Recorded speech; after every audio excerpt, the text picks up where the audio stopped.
Okay.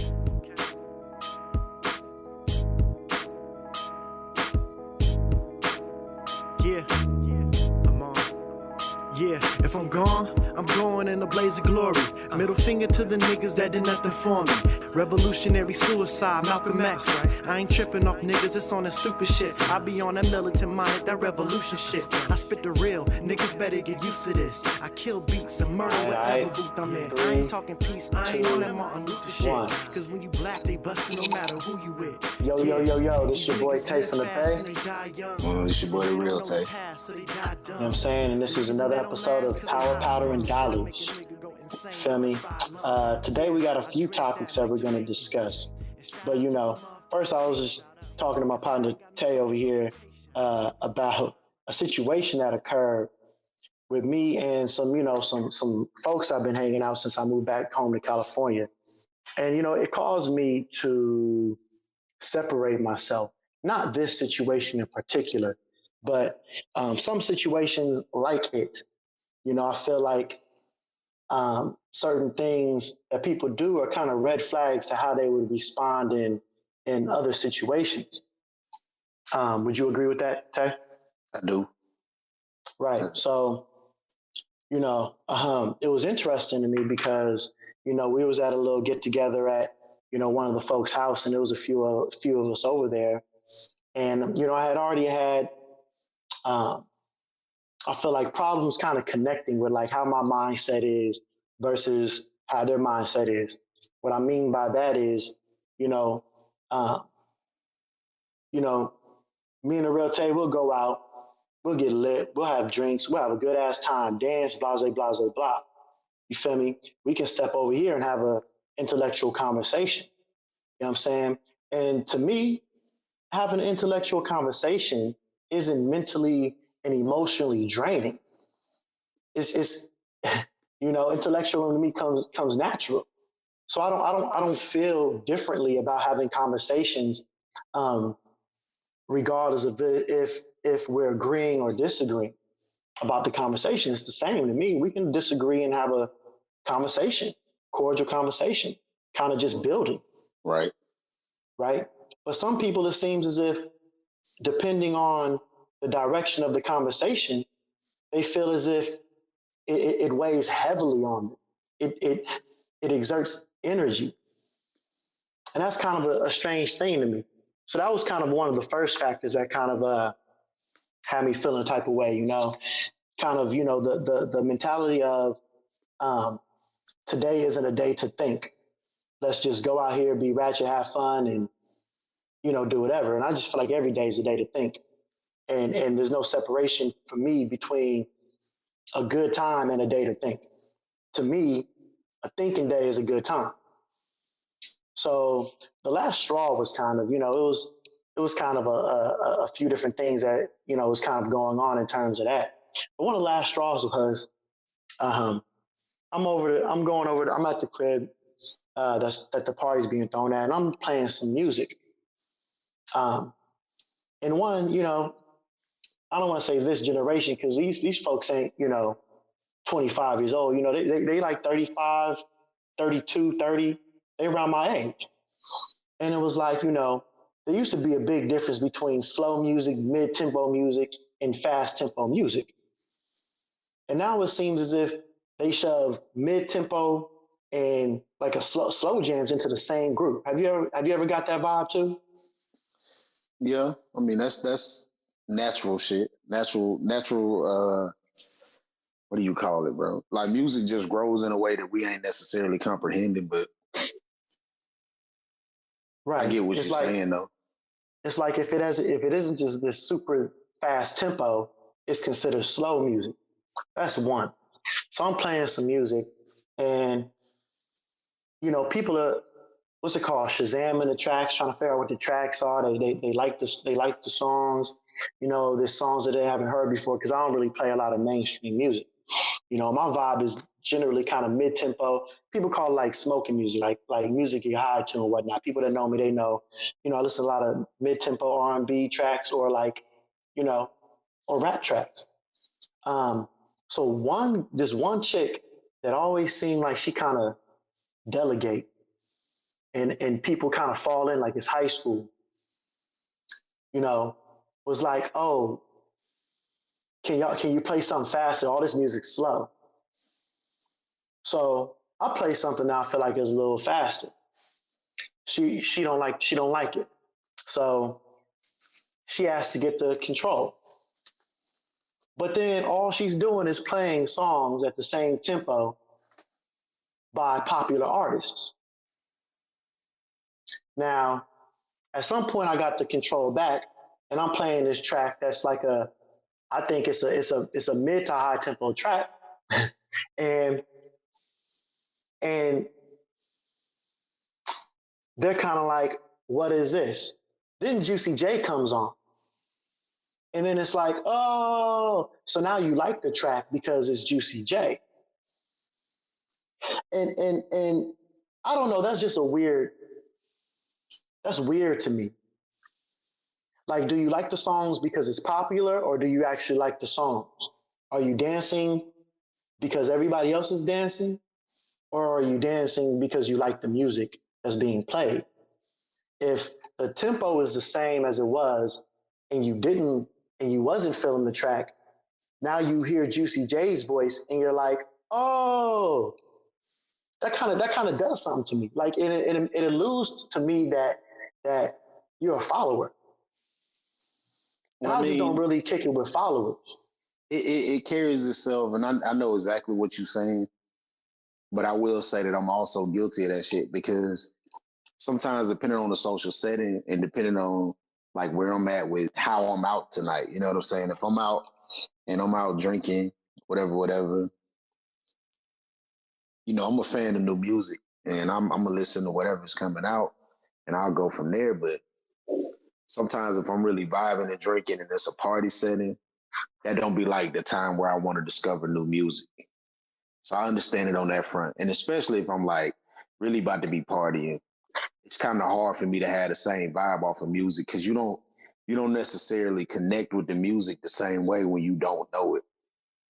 You feel me? Like, okay, if I go somewhere and it's all new music and I don't know the words and none of this shit, I'm kind of like, yeah, I can vibe and bob my head, but I want to rap and sing along to the shit. You know what I'm saying?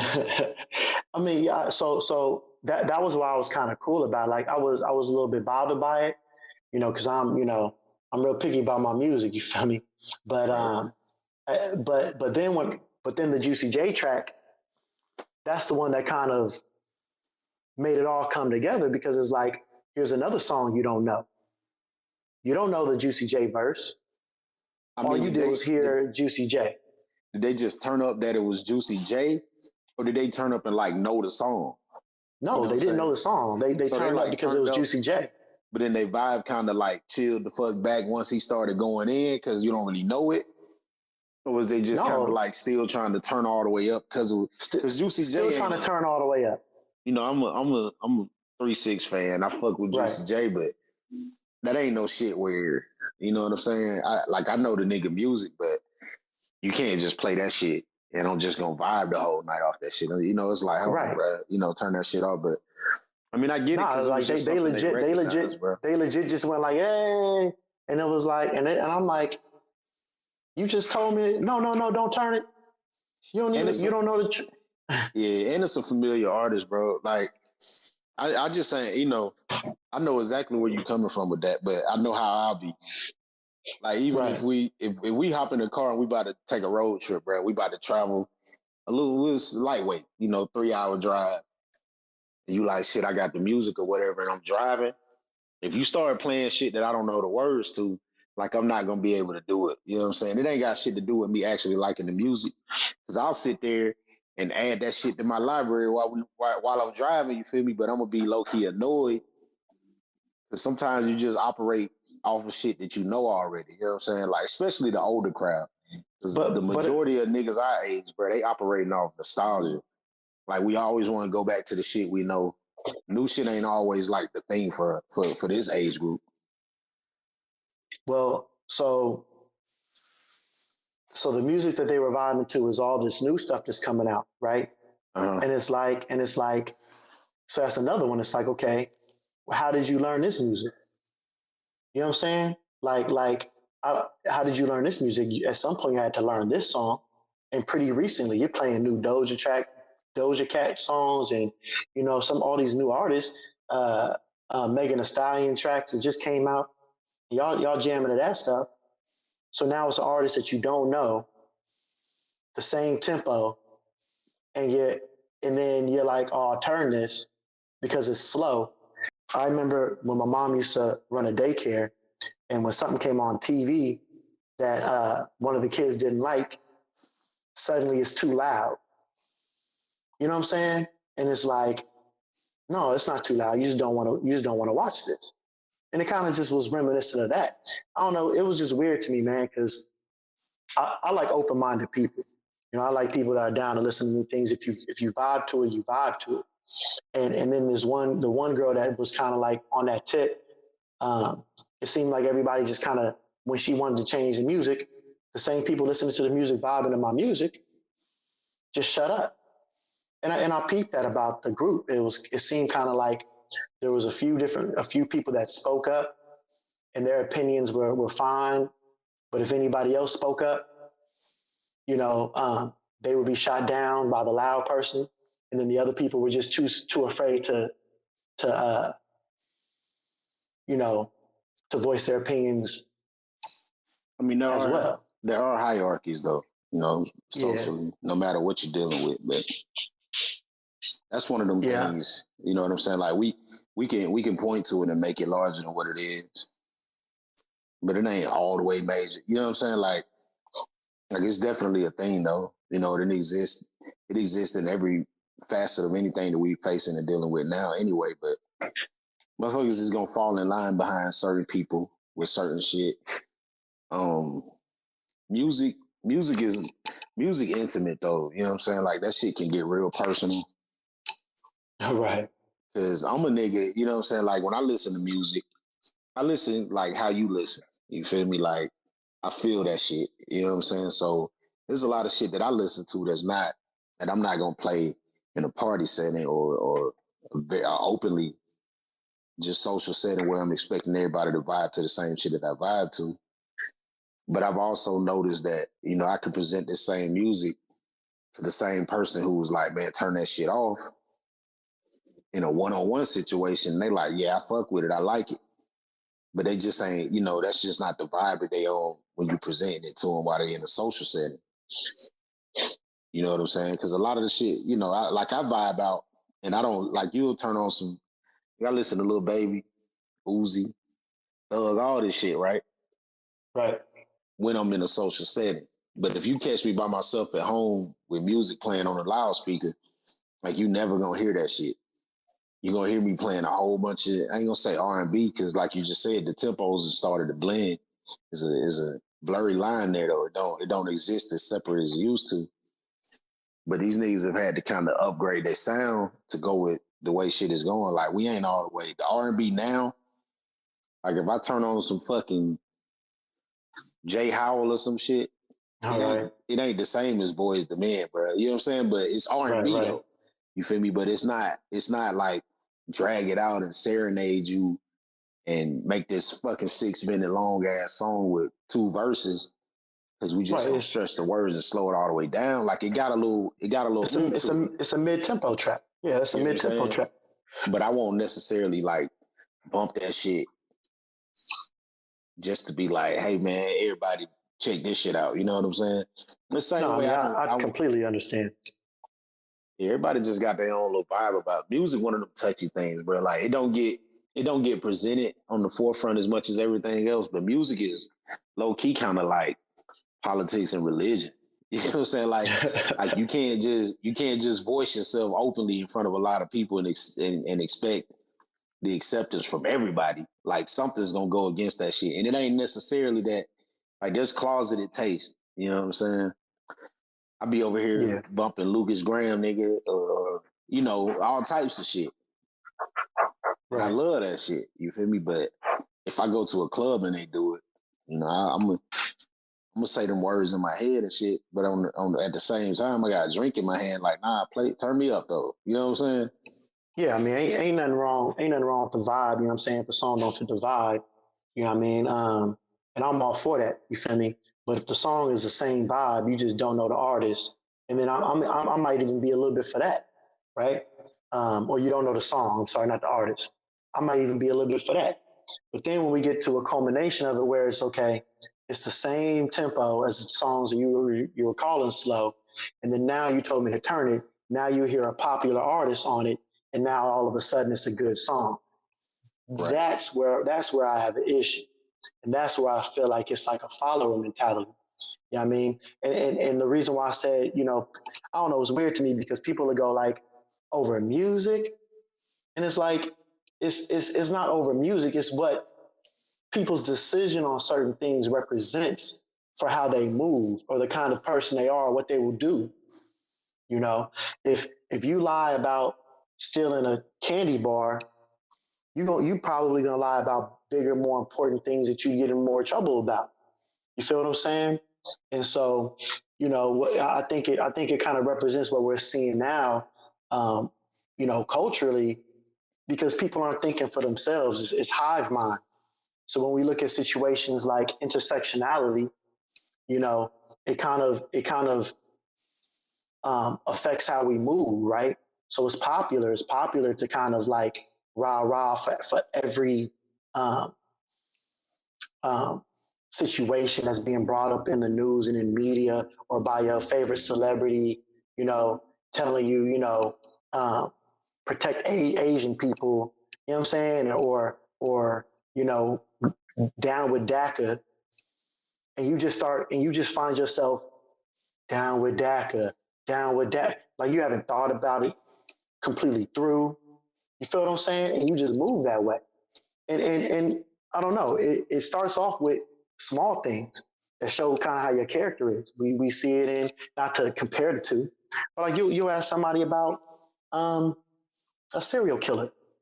They start off by hurting small animals. You know, it's like, and then they graduate to bigger things. And somebody might say, "Oh shit, he just shot a squirrel. It was just a squirrel." But what does that mean to the bigger picture of your psychology and how you're easily um, persuaded due to the popularity of an opinion, or the person speaking, um, or anything? It can show a bias, I in mean, my even opinion. even more specific than that, generally before they even hurt a squirrel, they were being hurt. You feel me? Like a lot of that shit is a displacement of trauma though. Like it's giving it back. It's because you already received it. You know what I'm saying? That's a whole nother conversation, but that's a But you get that's what a I'm saying, though, right? yeah, I do get it. You know what I'm saying? But I think that there's another mindset behind it that ain't necessarily been addressed, and it's generally like it's security though. You know what I'm saying? It's like this mentality that your safety is in being covered by something, and if your safety can be covered by a group of 1,000 people moving this way, a lot of people are comfortable just falling in the middle of that crowd. Like you're not there. You don't have to take the front line on this shit. You don't got to speak up. If something do happen, there's people there to take that L, and you still get to be safe in the middle of it until that crowd decides to move another way. You know what I'm saying? And there's people that just jump on and ride these waves because it's safe to do. There's people that do it just for the sake of doing it. I honestly believe because I've questioned and talked to people about certain shit. You know what I'm saying, with how they mesh and move and relate different movements to ones that we may feel are more important to the overall movement. You know what I'm saying? But a lot of them don't have a set end goal for what their beliefs are. You feel me? But it's just one of them things that they ain't been educated enough or have not given enough thought for themselves with how this shit is gonna move. You feel me? Like when you speak intersectionality, when we want to discuss some shit like how gay rights get bottled in with pushing for black rights. You know what I'm saying? Like I don't necessarily feel like a lot of people have been able to actually make sense of what's actually going on. You know what I'm saying? Like It's one thing for you to say, hey, if we gonna do this, then let's push for this too. You know what I'm saying? Like, that's just inclusion. But then you got this group of people that aren't for inclusion. They actually put this shit all together. You know what I'm saying? That's how you get all lives matter from Black Lives Matter. You feel me? Like, these motherfuckers is just like, well, if you're gonna say that, then all this must be true also. And it's like, yeah, but you don't, you know what I'm saying? Like, you don't go to a motherfucker's house and tell them how important your house is. You feel me? Like, that's not what's going on there. You feel me? If you're in my domain and we experiencing what I'm experiencing, what I'm speaking about has to hold the forefront. You don't get to come in and make your problems at home my problem. You feel me? Especially if your problem is a problem that you chose. You feel me? And I'm trying to be careful about how I say that shit, but I don't necessarily feel like they're all, I ain't gonna say as important, because everybody does. That's subjective. You feel me? Everybody has a way that they interpret what they deal with, but on the same forefront, we gotta make sure that we know who the majority is when we're talking about this shit. Well, yeah, I think there's a difference between, in a sense, or can be a difference between inclusion and intersectionality. I think inclusion could be like, okay, these are Black rights. Okay, you're gay and Black. You know what I'm saying? I mean, you're included in that. I mean, you're included to a degree, because you need to get the rights that you deserve as a Black person, but we're not going to, like, you got to know that it's a tag, though. Like, you got to know that on the book bag of Black rights, your gay rights are an attachment, but they're not the bag. You know what I'm saying? Because that's not, I mean, because gay rights includes a whole lot more than Black. Like, that's not a race specific thing. That's everywhere. You feel me? Like, no matter what culture you in or what anything you in, if you're fighting for gay rights, that's included everywhere. There's no white Black people. You know what I'm saying? But well, I mean, you would, I agree to a degree. You know what I'm saying? But like, when it comes, I guess, on the hierarchy of things to fight for, you know, I think regardless of what we were, male, female, gay, or straight, we've always been, you know, judged as Black first. right. So I just feel like you should put that at the forefront of everything. You know, you're not a Black woman, you're not a Black man, you're not a Black straight person, you're not a Black gay person, you're a Black person. And then, you know, and then move from there. Because almost no matter, you know, if you're a Black dude walking down the street, you know, generally nobody can just look at you or might not know that what your sexual orientation is or your sexual preference is. I mean, they don't care. They're not gonna come up and say, hey, you Black and that's okay, but do you happen to suck dick? Because then we got a problem now. Like, you know, that's not happening. You feel me? But there, at whatever rate, one of them is actually like, and because I hate to say it like that, but one of them is who you are regardless of what the fuck your decisions are in your life. And that's Black. You feel me? Like, you don't get to have no choice in that shit. You don't get to grow into that. You don't get to decide later in life that you want to be it. You don't get to decide later in life that you don't want to be it anymore. Like, that's you. You know what I'm saying? And no matter how affluential or progressive you can make your presence in your community or anywhere that you want to exist, you're going to face certain prejudices. And that's behind the fact that you're Black. You feel me? Your skin color is going to give you a certain level of treatment no matter what. And you can't hide that shit. You can't go out here. You feel me? You can hide this other shit. That's why you got terms like closeted or undercover and shit, because you got an option to not be that out loud. And I you know, I'm not saying it to say that I'm pressing like, hey, you know, suppress your shit or mute your fucking sexual preferences. You know, it's not. But you have that ability if you wanted to. You know, if it came down to it, you have that ability, and you really can't do that with your you know, ethnic background for the most part. you are what you are, and it's on your face. Well, I don't know, man, because that comes down to an intersectionality kind of situation, right? We're one of the only groups that have, this acceptance of people who are a quarter, people who are a drop, and then we'll say, oh, they're all black. I mean, you got Drake, who's half black, half white, right? And we all know, or we all should know, there's no country called black. So if you're black, you still might be mixed, right? With something. Okay. So you have this father who's black, who's not 100% African, and then you have a white woman who's 100% a white woman that made Drake. So Drake, by all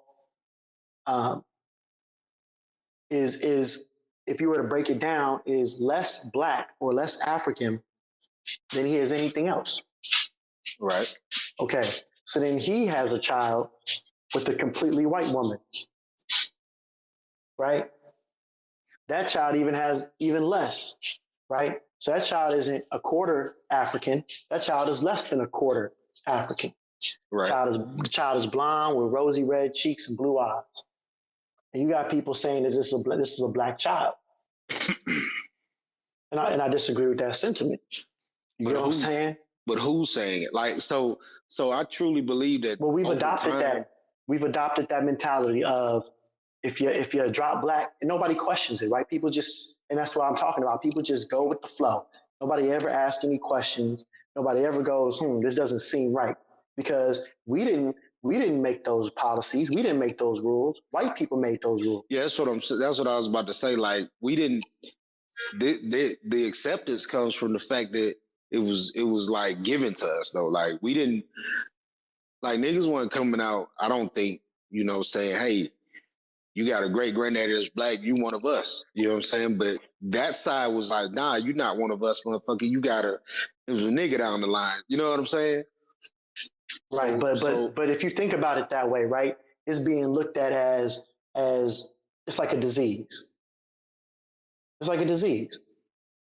Nobody says, oh, you got a little, like if you have a cup of water and I throw a little bit of dookie in there, that's contaminated water. Right. Now I can say, oh, it's only just a drop of dookie, but nah, that little drop of dookie contaminated the whole water, all the water. Now, if I take a drop of gold and put it in there, you're not going to say this whole cup of water is gold. So you have to look at the mentality behind that when it was done. I don't know what the alternative is.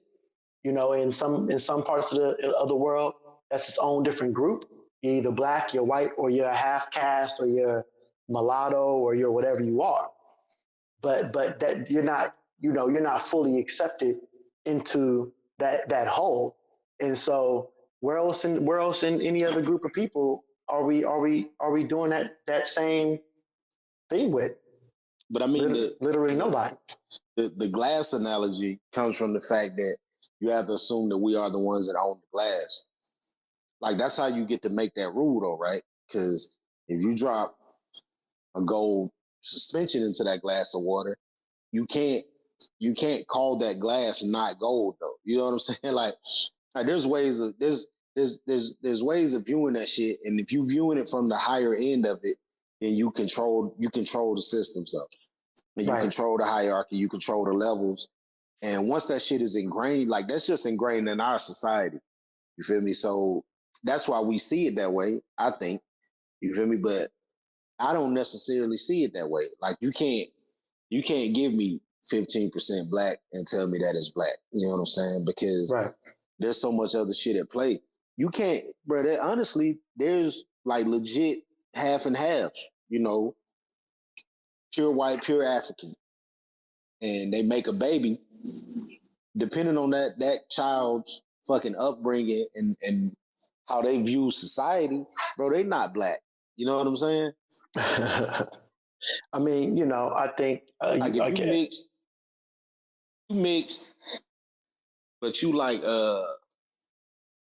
Patrick Mahomes mixed, right? Right. But your closest and the most ties that you got to any type of culture is the part of your family that's not like me. Your preference is gonna be that culture. You feel me? So you're gonna grow up with raisins in your potato salad. You're gonna date white women. Like, your outlook on shit is different. That's way less black than a motherfucker who has the exact same setup, but they grow up understanding view life the same way that I do it. And that ain't really got shit to do. That's all just that person though. Well, that's culturally, right? That's saying, are you culturally black? Like, Right. do you bleed this? There's a difference between being culturally black and just being a black person. I mean, like, I might not like what you stand for. I might not like that you want to date these white women. I might not like your politics and how you think. But if you black, you black. At the end of the day, you know what I'm saying? So I mean, I get what you're saying, but Like JJ, I JJ is black to us, and this is a nigga that I think we both loathe at somewhat of the same level. right. That's not a nigga to me though. You know what I'm saying? Like when I get like, I wouldn't call JJ black. I wouldn't call JJ black because JJ's a court. He's a mulatto. For one, his mama white. I mean, his mama's black. His daddy white. I mean, if you want to get biblical, you know what I'm saying? If you want to get biblical with it, that makes him even less black with the whole daddy thing. But that's another thing, and I'm not, into that at all. But like, yeah, you are what your father is, right? If you want to go into like, scripture or some bullshit, but you see what I'm saying though, and this is some shit that anybody listening ain't gonna know what we talking about, but that nigga's whole his whole approach to life beyond what we would have not known about him has been veered towards that side though. Yeah, you know what I'm saying? Yeah. But like I can't, even if it was the other way around and the dad was black, bro. Like his choices and the decisions that nigga's made and how he do and view shit just don't align necessarily. Because his niggas is darker than me, bro. That are Cooney. You feel me? So I don't necessarily I think when I first met you, you said some shit one time, right? Damn, it was some shit that because I already knew what it was though. But like you get these, you get your people together, right? Right. And anybody who willing to die for this shit, like raise your hand. And the niggas who don't raise their hand, bro, you got to get them out of here. Right. But you can't let them leave. You know what I'm saying? Like they got to go, but they can't leave. And it's that same shit, bro. Like the whole understanding behind how a lot of this shit works. We've been allowing a lot of people to infiltrate and become a part of a fight that ain't necessarily ready because this fight ain't all they own. You feel me? So one, it's not all they own, and then two, we don't look at the small things and see the red flags in them. You know what I mean? Like there's a story when it comes like talking about intersectionality and shit, right? There's a story that about and I think I spoke about this in a prior podcast that of a meeting, right? With James Baldwin and Harry Belafonte and Lena Horne, with Robert Kennedy, and so there was a book that Michael Eric Dyson wrote about it called "When the Truth Was Told" or something like that. Mm-hmm. But so the story starts talking about how these famous actors and people in the media at that time, how they came together to talk to Robert Kennedy about their issues with the forward movement of the civil rights movement. And what he neglects to really talk about, he mentions it within the book like once or twice, kind of gliding by it, is that everybody in that story outside of like James Baldwin, who's gay, was married to or dating a white man or woman. Right. So it's like, why? That's a red flag, right? Why are you doing this? Are you doing this for the growth of Black people, or are you doing this because you want to walk down the street with your white woman or your white man comfortably? Because a lot of these people, after integration was passed, disappeared from like the face of civil rights. So looking deep into the small things, I think it's important. why are they doing it? What's going on here? What's the bigger picture? You know, some of these groups have ulterior motives. You know, so when we're riding for Asian folks so hard, and then we look in our community and we say, okay, look at all these Asian-owned businesses. How many of these Asian folks have done something for the community? And then we say nothing, right? And now something goes bad for them. They're like, yo, rally with us. We're all people of color. That's that intersectionality shit. Right. And so we just need to be cognizant of what people's ulterior motives are, and they're all going to have one. And I think, you know, I don't think we really have any allies out here. You know, I think intersectionality is going to be the death of us. We just intersectionality in, you know, this president and this vice president. You feel me? Who's not a black woman, who doesn't even see herself as a black woman until it's convenient for her. You and me knew another dude that was like that at the same job. You know what I'm saying? Who was half white, half black. He'll sit here and talk about, you know, cool kid. But he'll sit here and talk about how he don't see no colors. But then when he don't get no playtime, preferential treatment is racism. Mm-hmm. And it's like it suits your need. You know, it's only an issue when it suits your specific personal need. You know, JJ was that way in the same capacity. You know, when he was doing our job, he was rallying. He was all like, rah, rah, y'all doing us wrong. Then when he got put in a position of power, what did he do? He jumped ship and started doing the exact same things that he was complaining about before. Right. So you know, the reason behind the decision that these people make is very important. You know, I know in the fire department, I started to learn why they'll tell you, you know, don't come in here and say, when they ask you, you know, why you want to be a firefighter, don't give the, you know, the regular, you know, drop, which is I want to help people, right? Because though we do that, there will be points in which this job gets hard. There will be points in which this job gets stressful, right? If you just want to help people, at some point you might be able to make an excuse and say, hey, you know what? I can help people at a soup kitchen. I can help people by doing my own thing and passing out clothes to people to help people. Like, what's gonna keep you here? What's gonna keep you here when shit get hard and shit change and things get difficult? What's gonna keep you a firefighter? You have to have a deeper connection to this, you know what I mean, to this field than just that. And I think that we have to think about those things when it comes to us and the people we allow to come out here and fight for us. You know, white, Asian, whatever. Some of the people that are coming out, I just think it's just cool to say. I just think, you know, it feels good and it feels good to them for the time being. Or I don't know, but I just feel like, you know, we rally behind Latinos, and Latinos are taking black jobs. You know, we got places like Chicago that were known for having boisterous black economies and families that built their money and got their money off of construction. Now you have Latino communities gentrifying black communities in Chicago.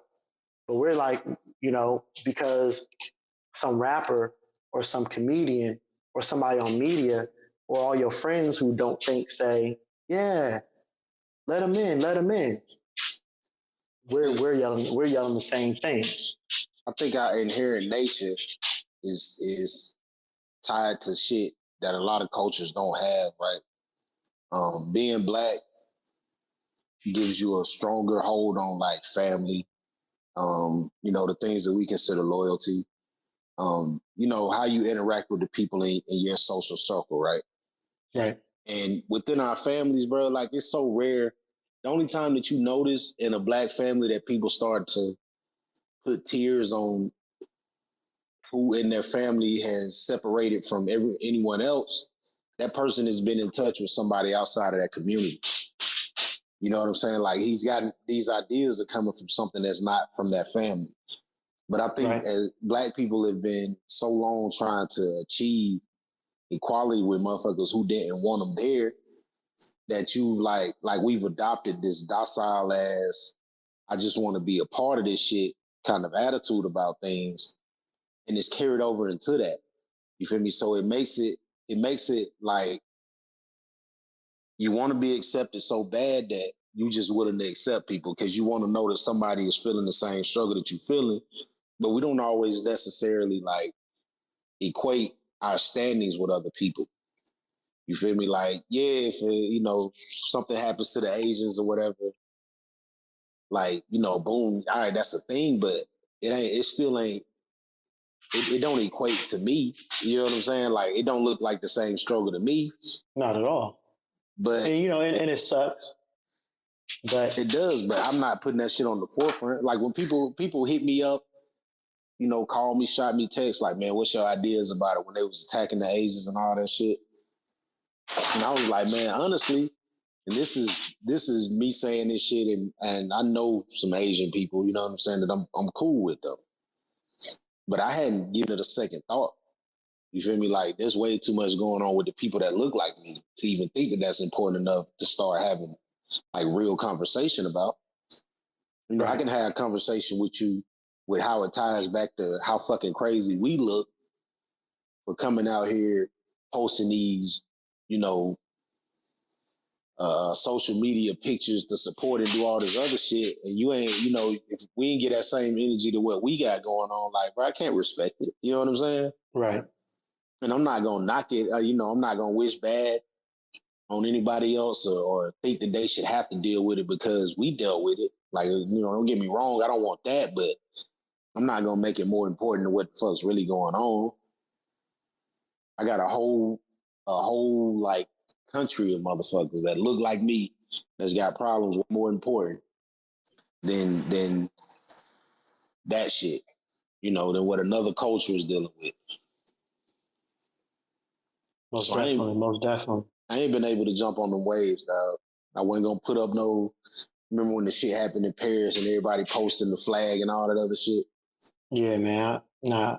You feel me? But I'm like, whole time all this shit going on in South Africa, you ain't said shit about that. I ain't seen no flag. Nothing at all. You feel me? But we following media. And the most anybody gonna ever be able to say is I don't post none of that shit. You know what I'm saying? Like, but check it. But you said it right there. We following media. We're not following our minds. We don't know what we really like. We don't know what we really want to do. We just follow media, or we just follow the popular opinion or the popular crowd.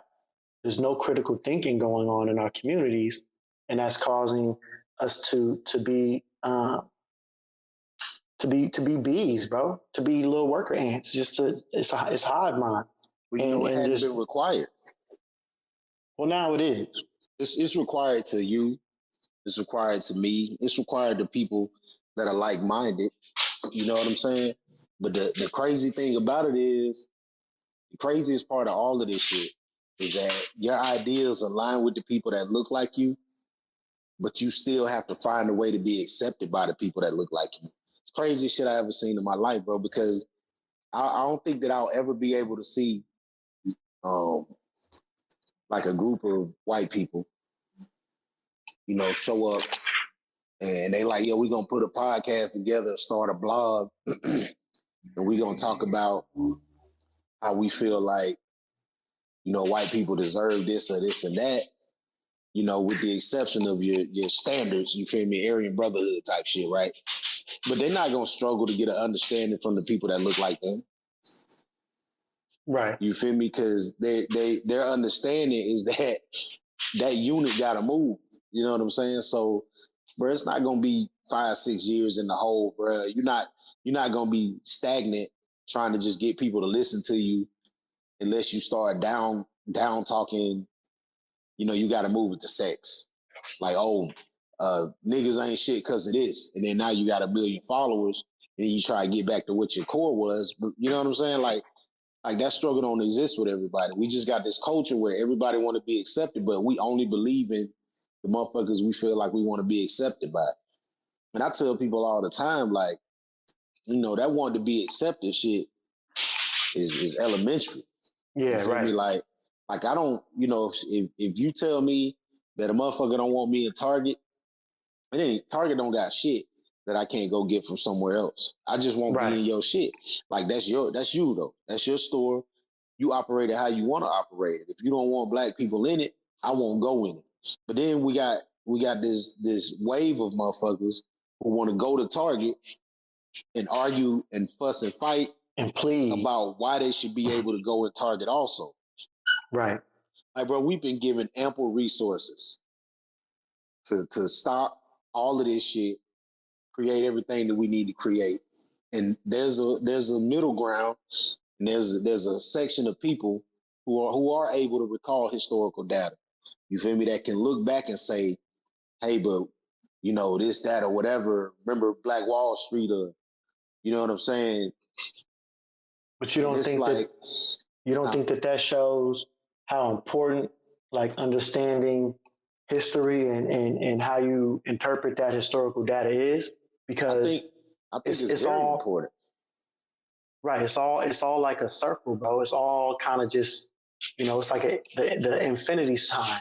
You know, if you don't know what's going on or what happened in the past, you just repeat it. So if you don't know about the fact that Black people destroyed their own businesses once integration happened, because just like you said, we felt the need to want to go like we hide this this inferiority complex that we have. We hide it very well, right?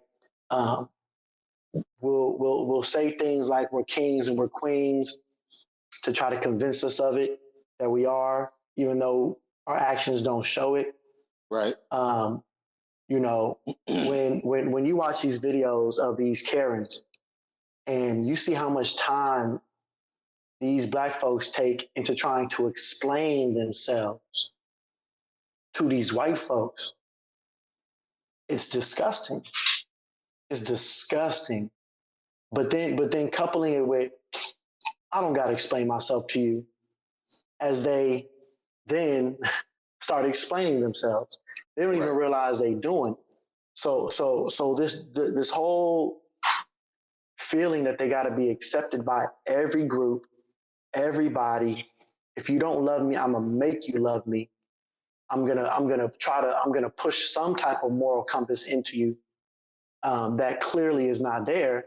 Is destroying us, and it's a part of slavery, because when prior to integration we were prosperous. Then once we integrated, we found value in white businesses, white establishments, white buses, white venues, higher than we found it in our own, the same way we do now with Louis Vuittons and name brand this, name brand that. And it killed our progression.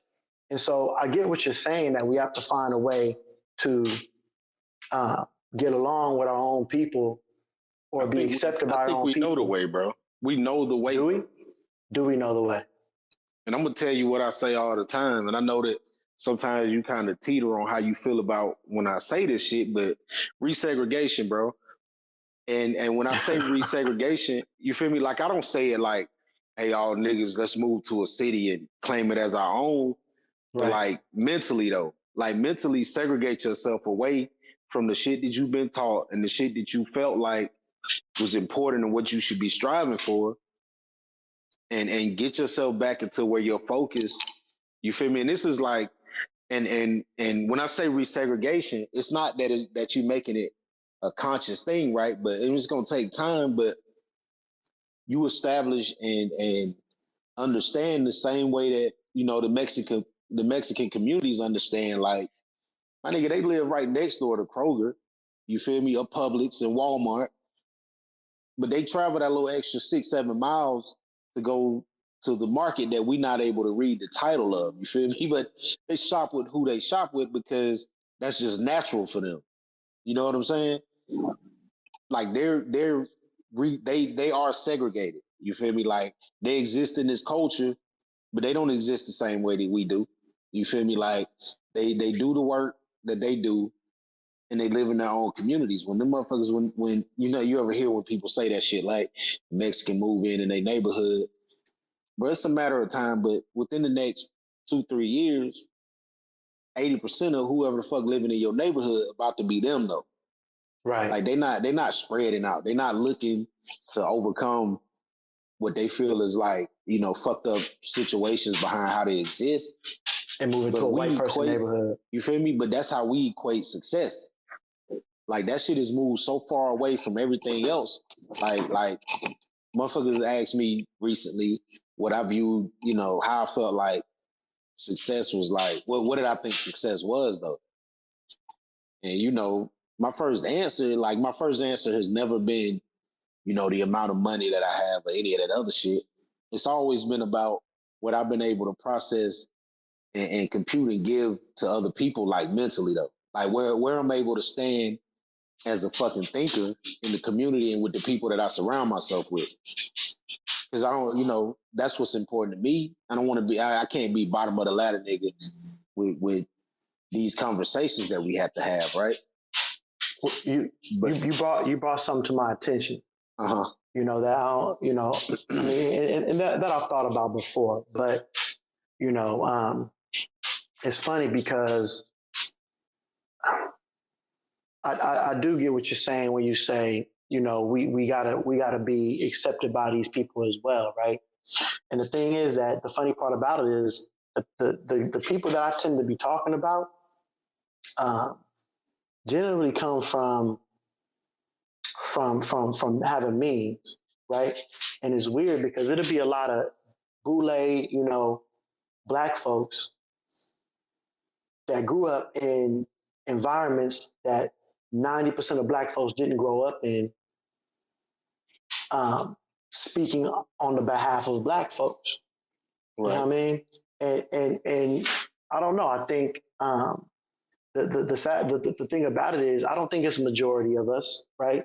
Like I still think the majority of black people in this country, are what society would call homophobic, right? I think majority of them are. But the ones that you see on TV, the ones that you see doing this, the ones you see that, those are the ones that we see that make it seem as if the ones with the platform. The ones with the platform, as if we're more accepted of certain things. But at the same time, I think that they're kind of converting some of the people within the inner cities and everything because they are the ones with the platforms. Now, the thing is that somebody like me or somebody like you that come from the same environment as a lot of these black folks, that's a crucial detail because we are accepted. You feel me? We are accepted. And it's weird because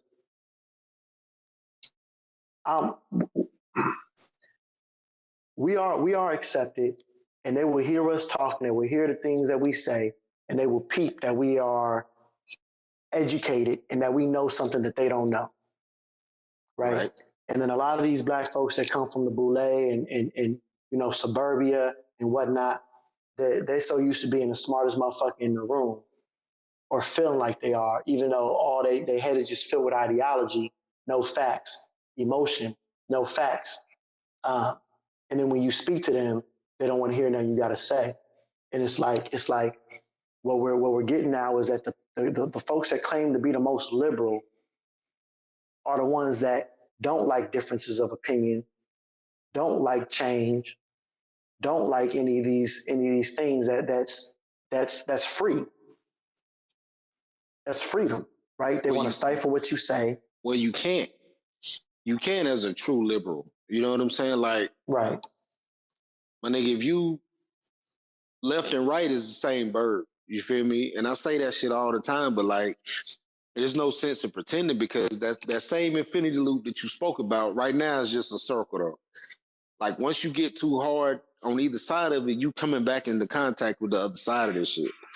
Right. You feel me? Like, and bro, honestly, when all this shit was going on with this election, I was at this point where I was like, bro, y'all go put your vote in for Joe Jorks. You know what I'm saying? Like, but this is just because this is a motherfucker who's like, Bro, kill all this shit.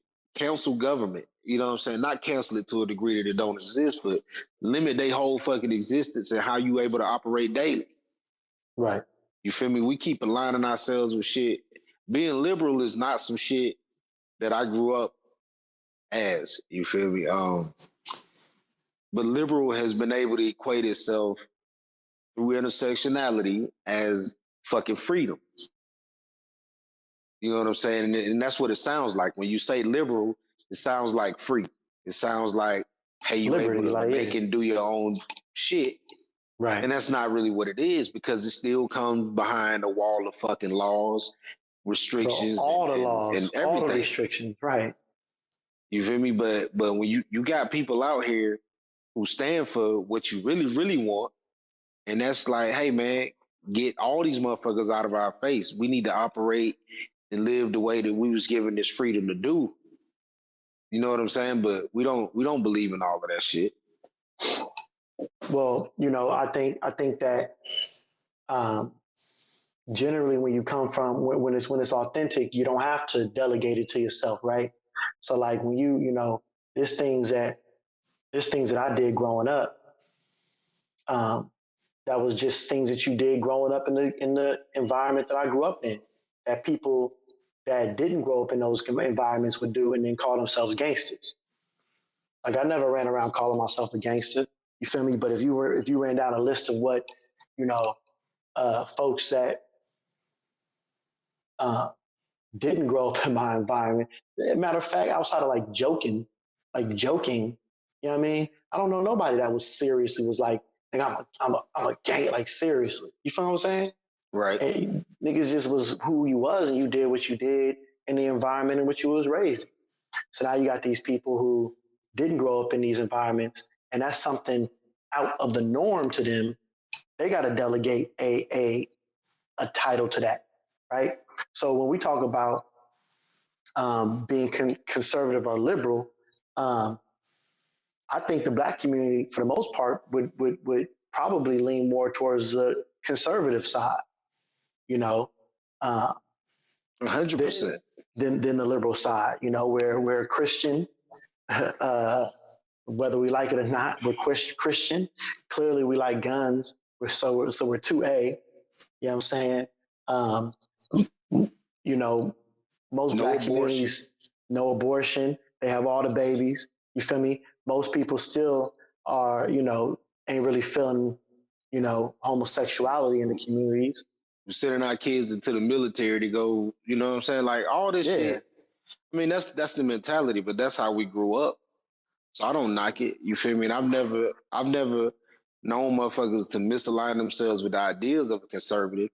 It's just that they feel like the rights they're the same shit I just said though. They feel like the shit that they're fighting for, like motherfuckers think that somehow quelling the force that police have on minorities comes with being liberal.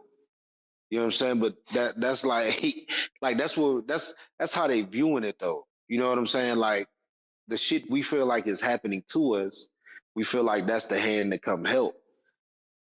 And the conservative hand is not the one to actually help either. You feel me? But it's gonna force you to do it for yourself. And I'm okay with that. I'm more prone to have a band of motherfuckers get the whole community together and we just kind of like, hey, bro, operate, do your own shit. Stop waiting on a handout.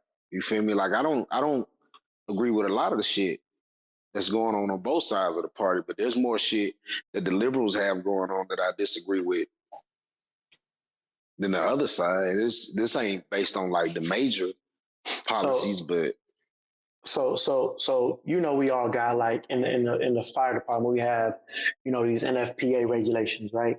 Right. Now when you run down all these NFPA regulations, you learn about the events that happened to create these regulations, right? So you have regulations on how many exits can be in a building of a certain capacity. You have NFPA regulations on all doors exiting certain venues have to open up outwards. These were created because big ass fires broke out, and then because the doors in, everybody runs towards the exit, and they're trying to push the doors open, but the doors are pulled, and they all fucking die, right? And so I think it's very important to understand, as you know, we're talking about like historical data, um, that history, understanding history, and then changing what didn't work and using what did work is literally going to be the only way that us as Black folks are going to exact change for ourselves in this country. Trial and error, that's evolution. You know, we've been here for this earth has existed for billions of years. You know what I mean? And millions of folks, billions of folks have died, or creating man today. You feel me? And so we have to understand that these things are important. Trial and error in taking from the past what works and what didn't work to move into the future is important. So if we don't understand it and we don't know it, we're doomed to repeat it. And I say that for what you're talking about because I also feel like a lot of us are Democrat or we're liberal, and even though we might have more conservative ideologies, because we were raised that way, right? And we were raised Democrat. We don't know why we was raised Democrat. You just voting because your mama voted that way, and your mama voted that way. You cook this food like this because everybody in your family cooked it that way. I didn't vote. A lot of us wasn't even raised in households.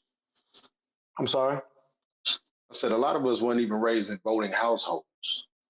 Right, which is why a lot of niggas ain't about that shit. Because right. Niggas sit down and ask their parents who they aligned with. They don't got no answer for you because they wasn't voting. But that takes a specific amount of intellectualism, right? That takes a specific amount of wanting to know things, asking why, questioning things, not really just kind of going with the flow. And I'm just not really seeing a lot of that kind of in our people, right? So when we talk about like things like, our communities, we have to really delve into educating them on history, educating them on laws, educating them on what it actually exacts and creates change, right? Like so the young girl got killed in her bed, right? Breonna Taylor. Cool. Mm-hmm. What's going to create change is rallying together to make no-knock warrants illegal. What's not going to create change is arrest those officers, right? When it comes to gun laws or any policies that are stricter on Black folks, right? Mm-hmm. We're seeing that are stricter on everybody, are going to be even worse on Black folks, right? So if you don't know your history or the numbers or the data that shows you how much Black folks are getting arrested and prosecuted harder for the same crimes, not that we're doing different crimes, but for the same crimes as people of other ethnicities, right? That these drug policies that were created, like 3 strikes and minimum sentencing and things like that, have a greater effect on our communities, right? That we voted for, right? Because we thought they were going to help. So and then look at what happened, right? So if you don't know that and you don't understand that history, it's going to end up being the same thing. So now we're going to instill gun laws. Whose communities you think they're going to go into to search for guns? Big facts. Ours. And see, I'm on the fence about fully educating everybody because we both know that information is not the same for any of the same 2 people, right?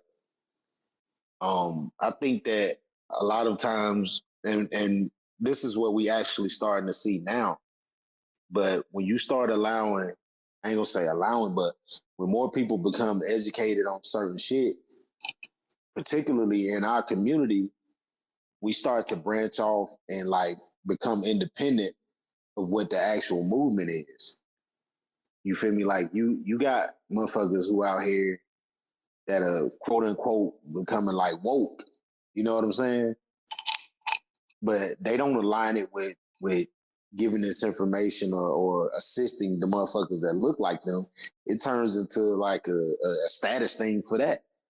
Like, man, you don't know as much as me, man. You need to go read a book.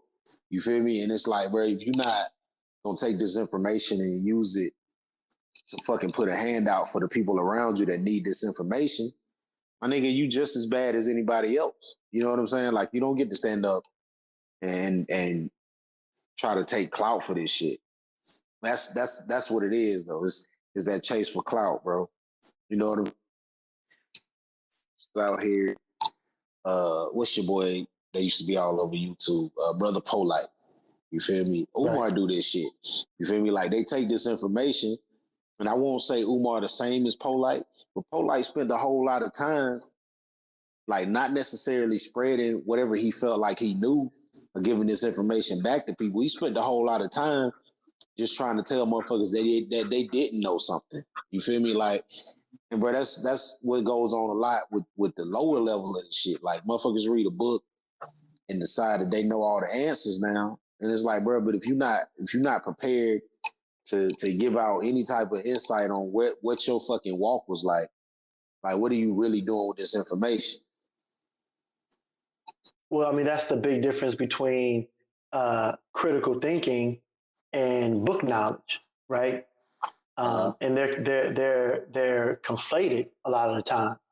You know what I'm saying? It's thought like, oh, like for instance, when we talk about education, and people say, oh, I got this degree and I got that degree. All that really represents is that you have followed through. That's really all, right? You followed through and you completed something, and you're able to. But other than that, it just represents that you're able to memorize information, right? And You're able there's to a pass a difference. test. You're able to pass a test, right? There's levels to critical thinking. Is being able to analyze information. So it's like, okay, I read this in a book and I can tell you what the book said. Okay, so but can you break it down? Can you tell me what that meant? Right? Can you interpret it? Right? Can you explain what you read? Right? It's like that little kid on one of these shows. I forget what it was, where the little kid he's doing like a preacher from the Bible and he's quoting scriptures. And I want to say it was like the old Oprah episode. And then Oprah said, "Okay, I hear you, but can you tell me what that means?" And he's looking at his dad, and she says, "Don't help him, don't help him. I want him to tell me what it means." And he goes, "It means what I said." You know what I'm saying? Yeah. Because he memorized scripture after scripture after scripture, right? He could pass a test on it, right? But does he understand it? Does he understand even the words that he's using? Yeah, and the crazy shit is historically our culture has held value in being able to recite shit. But Right. if you able to read this book and recite it to me, the real truth and your ability for me comes from like, are you able to write your own book? You know what I'm saying? Like have you made any ideas your own? You know what I'm saying? Like, but until you doing that, bro, I have no real reason to understand. I ain't gonna say I'm gonna disrespect what you're saying, but it ain't wait me because these aren't your original thoughts. You feel me? Like, right, you're just parroting what you read at a point in time, and it doesn't do any good until you can use it on a critical thinking basis. Can it solve my problems? Like, okay, you're telling me this information, but what can we do with it besides regurgitate it? You know what I'm saying? Can we fix anything with it? you gotta have real application to real life, or it don't make sense. And that's where a lot of us lose the connection with the people. You feel me? Like there's so this is low key off topic, but it's on the same thing though. You feel me? But I've had a couple times when somebody's come to me and they talking about, on the lowest level possible, bro. And I say this as the lowest level because I believe that this is that a lot of people have a struggle with, but it seems like it's not as hard to fucking overcome. But like relationship shit, right? Right. And there's women out here, and they like, you know, what's up with me? Why can't I do this, do that, or whatever? Or why can't I get a dude to accept who I am or whatever? And I challenge them though, like, you know, get a piece of paper, write your name in the middle, circle that shit, draw 5 lines off of it, right?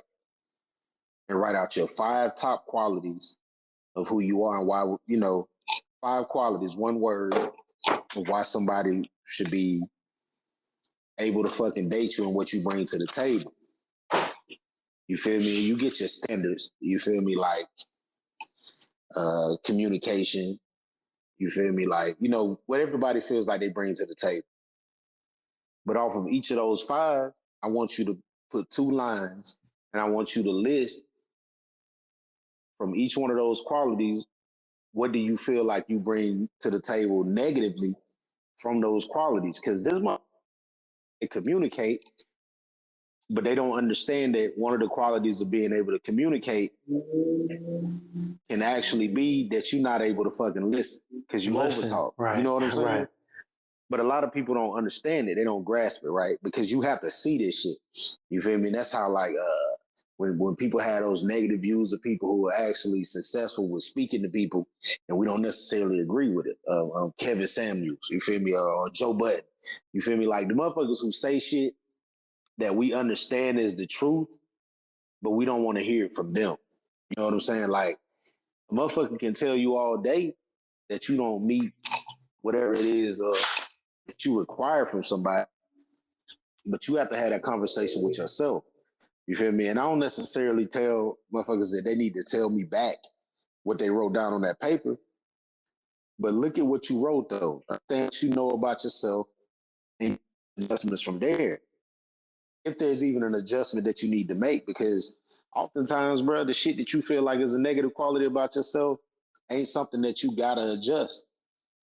You feel me? Sometimes if you're an over communicator and you find your way with a motherfucker who under communicate, y'all can work out for fucking 150 years, bro. There's nothing that can be done about that. It don't mean you gotta fix yourself, but you gotta also understand that you can't bring that shit into any room and challenge motherfuckers who don't exist the same way as the person that you're accustomed to dealing with. And on that level, what I'm going back to is that when we get this information and the motherfuckers who understand history and you take that knowledge and you critically think about what you're getting, that knowledge has to be for you and the motherfuckers that are like you. In our own community, bro, we're not going to have a bunch of people who are able to lead. And that's not even a natural thing. You feel me? Most of us are going to be followers. And in following, bro, that don't make you less of a person, but your skill set is different. Some people's skill set comes from being given directions and given a path, and they'll go do that shit every fucking time. You feel me? No thought, no nothing, bro. They understand what they got to do, and they go get it done. Those are the workers. You always gonna have more of that. It's, you know, even you know, you want to relate it to something like a beehive. You always gonna have more workers. You know what I'm saying? But that's the motherfuckers who get shit done. You give them a blueprint and tell them this is what you need to happen, they go do it. Your leaders gotta understand everybody ain't on the same level. You feel me? Everybody ain't there for you to be able to consult with and you know, plan and scheme and figure this shit out with. You got to be able to separate that shit. And a lot of times that's the people closest to us. We're not able to understand that shit. I agree with you. I agree with you there. So let me ask you a question. Like, when it comes down to leadership, do you think that we have any leaders? And 2, do you think that we judge our leaders too harshly? Right? I'll give you an example. Like Kendrick Lamar had that song, I forget what it was called, where he was like, you know, if I die tomorrow, will you still love me? Like he was pretty much saying like, no, that wasn't the Kendrick Lamar song. Then what song was that he was singing? Where he was like, I feel like I'm Mandela. Like, but anyway, what he was talking about in the song was pretty much that, you know, if I fuck up, are you gonna like throw me away? Right? Right. If I do something wrong, are you gonna throw me aside? I think we have crazy expectations of the people that lead us. Do you agree with that? I think that we expect what you give us to fucking expect from you. You feel me? Like you got a nigga like who's a nigga who can lead? Like you got a nigga like Dave Chappelle, right? And Dave Chappelle don't necessarily proclaim himself to be like at the forefront of shit, but he's got a voice that we understand, respect, and listen to. Because through comedy, there's real observation. And he says a lot of shit that we're able to communicate and connect with because it's what's actually happening, right? Right. And it's comedy though, bro. But as brilliant as it is, the very basis of it comes back to the fact that this is for real shit that's happening. This is for real shit that we all understand. We know what's going on. This is where we at. You feel me? Then you got like the motherfuckers. So back to the first question you asked, I don't think that there's leaders who've accepted that role as being a leader for the movement that we're looking for. You know what I'm saying? Like there's motherfuckers who's out there on the forefront that we all know that are public as fuck. You know what I'm saying? But when they did the George Floyd shit and they cut to that scene with that pastor and fucking Al Sharpton was up there, I was low key annoyed, dog. Right. But that's a motherfucker who like gave himself this role, and the people who followed him and felt like he was a leader. It's historical though. You feel like he's been doing this shit for 40 years, but I've never looked at bro and felt like he was a person that needed to be in front of what the fuck we got going on.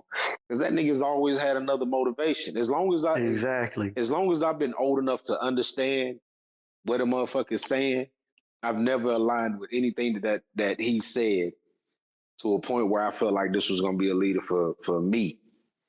You know what I'm saying? Yeah, I don't think no Jesus pusher is gonna be a leader for me. Yeah, that's where I was finna go with that. But that's the thing though, right? Because I've already misaligned myself with anybody who's been able to like take some shit from motherfuckers who wanted to hurt me and make it some shit that you feel like is gonna uplift me. Like that shit ain't gonna work. Right. So like, because it's I guess the question kind of is like, should there be conflict of interest in leadership or can there be, right? And what I mean by that is, should we hold I don't necessarily believe that the leader, let's say we select a leader that's going to lead us to financial freedom in the Black community, let's say just for example, right? He might not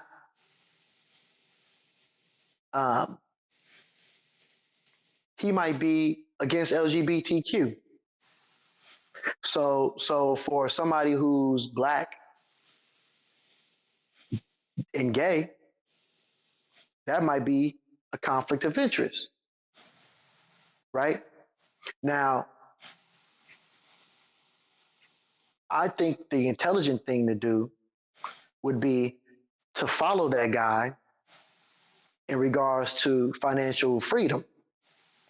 You just don't have to follow him. I mean, in regards to his perspective on LGBTQ issues. You only have to say that to them though. Because if a motherfucker come up and he telling me about financial freedom and he got real pertinent information, and then he also comes out and says that, he like to let a nigga pound him out sometimes.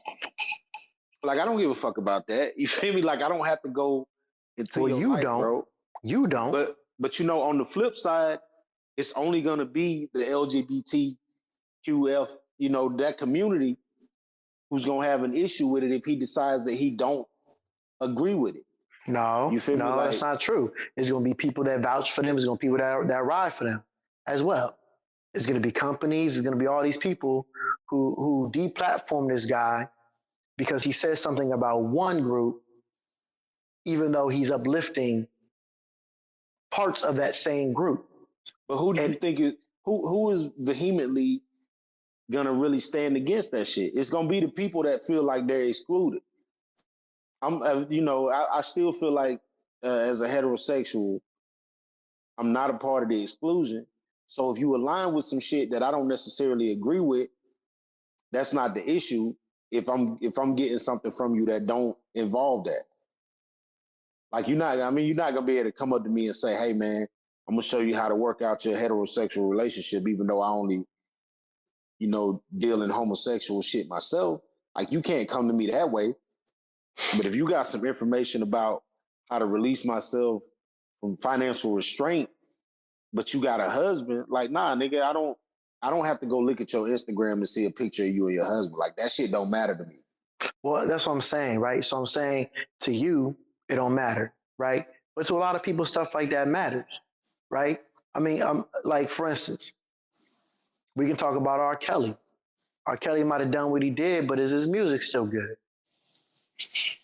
What he did have to do with his music? You want to take so Bill Cosby, I don't think did anything, but they think he did what he did. So you take the Cosby Show off of TV, or you take Different World off of TV. You get what I'm saying? All that shit, right? So, but that's what we do, right? And then we applaud it within the Black community, right? And I'm not saying we're all a monolith and we all think the same way, right? Because it might be for different things or different reasons, but it will all come back to that. Like it will all come back to, I won't listen to nothing this dude say because I disagree with this one thing this dude say. So if they feel like you're a womanizer or you beat women, they will try to cancel you, as opposed to saying, yo, like, listen to all the shit that this man was saying. Like you don't gotta agree with that. You don't gotta agree with his outlook on women. You don't gotta agree with his sexual orientation. You don't gotta agree with anything. All you gotta do is pay attention to the knowledge he's giving you in this aspect, and he can lead you to freedom there. You need to look for another leader for that other purpose. Jesus ain't the person you need to go to if you want to learn kung fu. You feel me? And the kung fu master ain't the guy you're gonna go to if you want to learn how to fight with a sword. So it's like you find different masters for different beliefs or for different goals. And your kung fu master might not like swords. That don't mean you stop fucking with him because you want to learn about swords and he don't like them. Pick up kung fu from him and then you cut that short and you say, you know what? I appreciate what you did over here, but you can't lead me where I want to be over on this side. Right. So I don't know. I guess my question was kind of conflated or not clear, but I think that there are conflict of interests within our leadership that should not exist. I think that if you're speaking facts about the subject in which we are discussing, and you have pertinent information to that subject, then you can lead me in that subject. If you don't know about this other thing, then I need to go find me somebody else to lead in that capacity. But just because we have a disagreement, I disagree with Umar on a lot of things. I agree with him on some. I disagree with Polite on a lot of things. I agree with him on some. I disagree with Kevin Samuels on some things. I agree with him on a lot, right? Like, but I'm not gonna throw. What they call that? Throwing the baby out with the dishwater with the some shit like that. One of them sayings. I know what you're talking about, but that shit went right, but yeah. Throw the baby out with the baby water. I don't fucking know, but that's what we tend to do. You know what I'm saying? If it all don't fit, if this motherfucker ain't perfect, but that's fairly recent though, right? Like this is recent, but it's that same shit we was talking about a little while ago. Is that niggas is just gonna jump on this wave and do it just because you can't. There's nobody. Like a motherfucker that told me, man, I don't fuck with R. Kelly no more because of this. Like, bro, you're not gonna tell me you don't fuck with the music. Now, if you just decide you don't want to listen to the music, I don't know what that actually is doing to his legacy. My nigga, like, you not listening don't take the impact away that bro has had for the last 25, 30 years on fucking music. But I get it though. If you want to make a stand and that's your way of making a stand, however crazy I think that shit is, that's you doing you though. You know what I'm saying? So I ain't gonna make no unnecessary judgment on it, but I'm gonna still listen to this shit. Like you can't, you know what I'm saying? I definitely understand what you're saying. Yeah, I do. If the shit that you decide to do affects the culture, and there's a wave of motherfuckers that need to assimilate and be able to move in that direction, then by all means, but we haven't dealt with that situation. But you talking about a nigga like R. Kelly was doing this shit in the 90s and we knew about it. You feel me? But it was like, all right, bro, but this nigga just made I Believe I Could Fly, so we're not paying attention to that shit. You feel me? The first time this shit happened with Michael Jackson, nigga, this was in the 90s, you know what I'm saying? Right. Or when Elvis was doing this shit, nigga, this was in the fucking 70s. You know what I'm saying? Like, this shit has been going on. It's just fairly recently that it's become a thing where now we just, this whole cancel culture, but it's like, my nigga, don't pretend like we hadn't been a part of this. Brian McKnight was beating the fuck out of his wife in the fucking 80s and 90s. You feel me? Dr. Dre beat the fuck out of Michel'le. We ain't give a damn, bruh. We just waiting to see what kind of music gonna come off this shit. But that was like standard practice though. Like, these niggas had hardships and somebody got nosy and put their business out. But my nigga, we're not gonna just leave your shit alone because our focus is on what you actually doing. The whole reason we fuck with you, we like nobody fucked with R. Kelly because we liked him as a person. We didn't know him as a person. But this nigga was making music. And we was jamming to that shit. And when R. Kelly was making the music that put him really at the top of this shit, bro, I wasn't old enough to be doing none of the shit R. Kelly was talking about. But I was jamming that shit, right. Bro. I knew 12 play, bro. I was like fucking 6. You know what I'm saying? But I wasn't fucking. You feel me? But like, you're not going to tell me right now that because I listened to R. Kelly still, after he went to prison, you ain't gonna tell me that makes me a pedophile for listening to this shit. That ain't how that shit work, bro. You feel me? So you're not gonna be able to. R. Kelly is gonna forever be at the top of this music shit, but it don't mean that I align myself with the other motherfuckers out here who decide they want to go have sex with 14-year-olds or pee on them and shit like that. All right, or that you don't even think that that was bad or important, or what I mean? It's just. That's not what we're talking about. Like, I'm not talking about free R. Kelly because his music's good. You know what I'm saying? I'm not like free that nigga. Right. You know what I mean? I'm not like free that nigga. Why? Because his music's good. Nah. I mean, I'm gonna just keep listening to his music. Hey, you know what I'm saying? And he put some shit out after he went to jail. I vibed to that shit. When he made that Born Off My Music, I was like, turn it up, nigga. You know what I'm saying? But it don't mean that I'm gonna go out here do it to a fucking 14-year-old, bro. Like some of this shit, we can be overly powerful about and overly vocal about how we want to defend and stand strong about shit. But that shit don't be mattering, bro. Like, and we'll go out and make a post every other day and say, cops that killed Breonna Taylor and get arrested yet. And then like shoot down somebody who like door to door in your neighborhood trying to make a change. My nigga, that's a voice. You feel me? Like that's the voice right there. Your little fucking Facebook status ain't making no change, bro.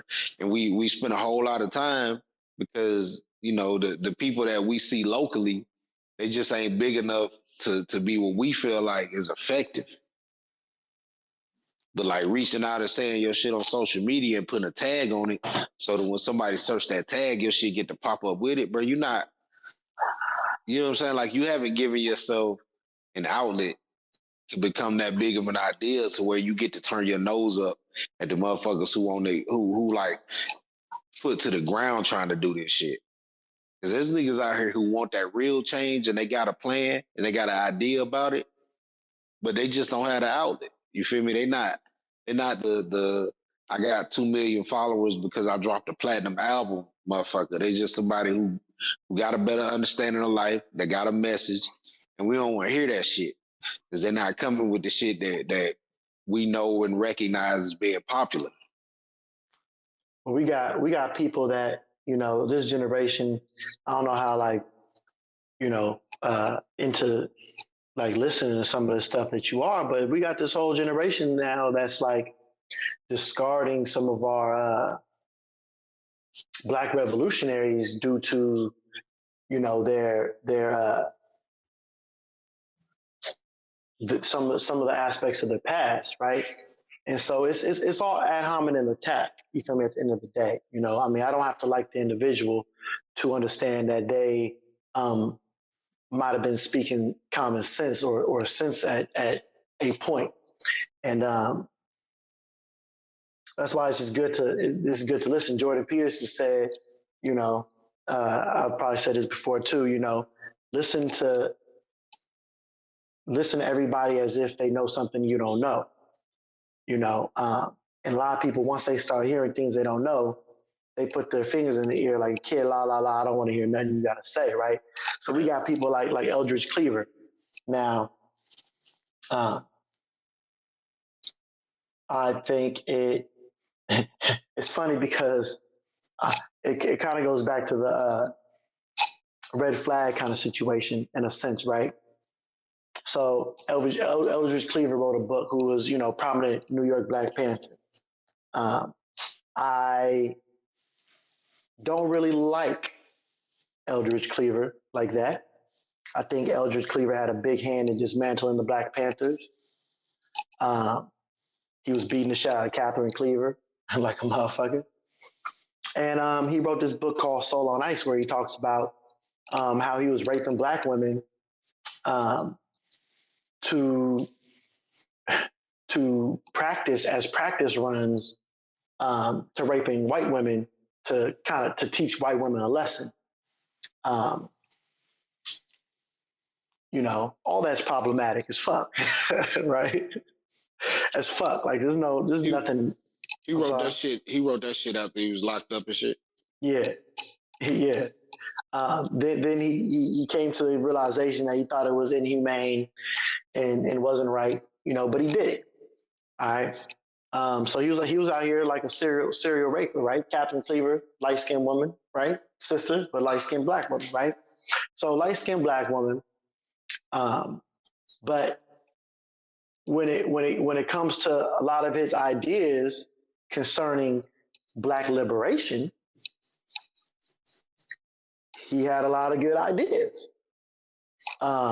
He was willing to die and fight for it at that time, and even go against police. He wasn't over here, you know, chanting and getting on his knee and so on and so forth. So when you read up on Eldridge Cleaver, you can't discard everything that he's done, everything that he said, because of some of the fucked up shit that he's done in his life, right? But when it comes to red flags, Eldridge Cleaver died a conservative,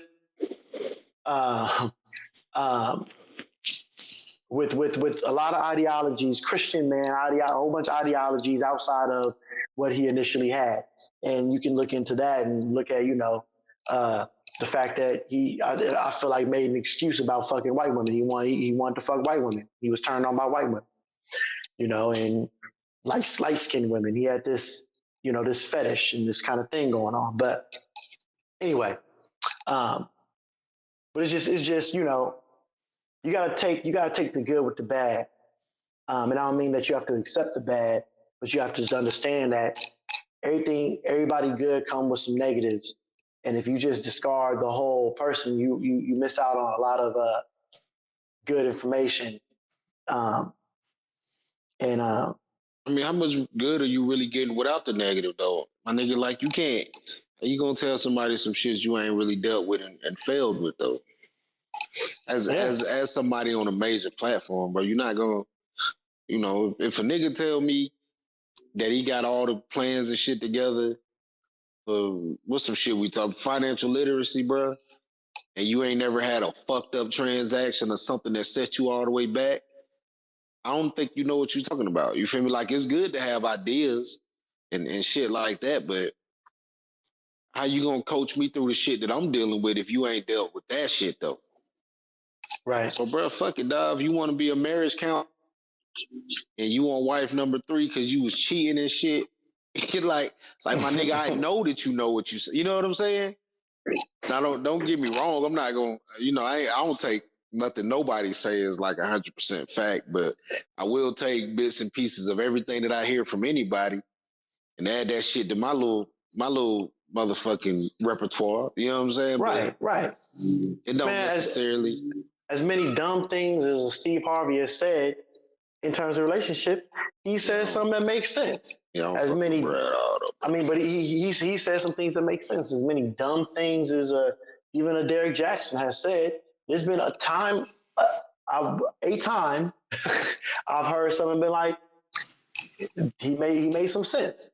Yeah, I've heard that nigga say, like, don't marry somebody that you got red flags from. Okay, bro. Right. The common sense shit, but that nigga ain't giving me no, like, for real thought.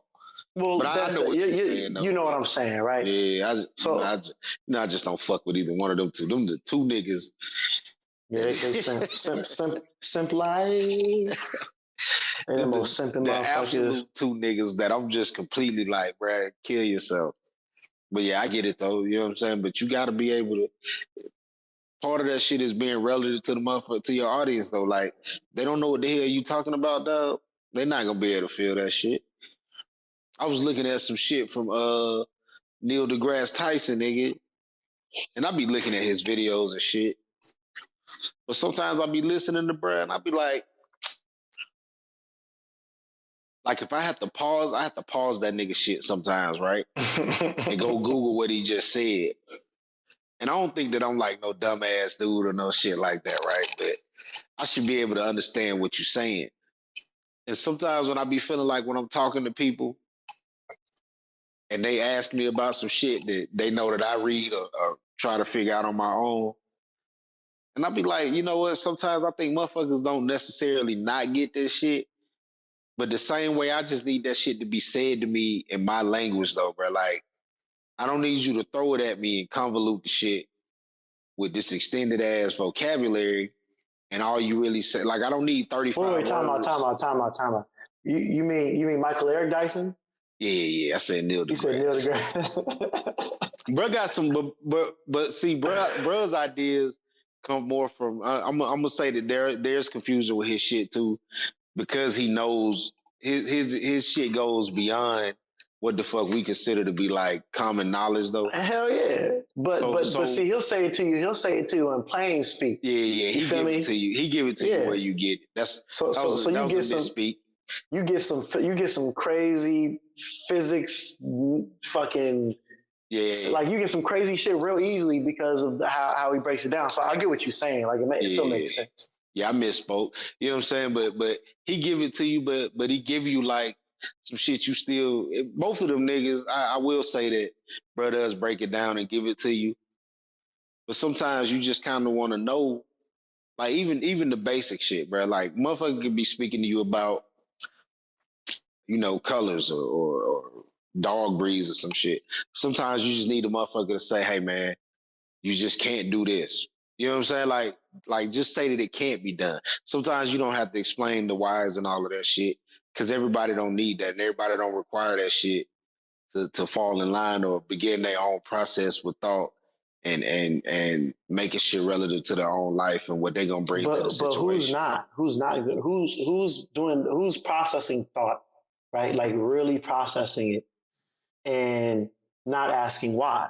Because that's part of the process, right? Part of the process is understanding. No. But see, that's the thing though. It's not for a lot of people because that's not the people. But that's the people that aren't the leaders. You know what I'm saying? That's back to what I was saying. Like, some people just need to know, like, what the fuck the end game is. Some people you just need to say, hey, we need to get to that green line down there. It's gonna be obstacles in the way. We gotta figure this shit out. And they're gonna be like, shit, bruh, just give me like a little pistol and some boots, and I'm gonna go do my shit. But they don't require an understanding of historically why that green line is the marker, or what the fuck we fighting for on the way, because everybody ain't programmed that way. And we don't need to expect that everybody needs to have all the information, because everybody ain't put here, and everybody's goal is not to lead this shit. Some people just ready to fucking fight.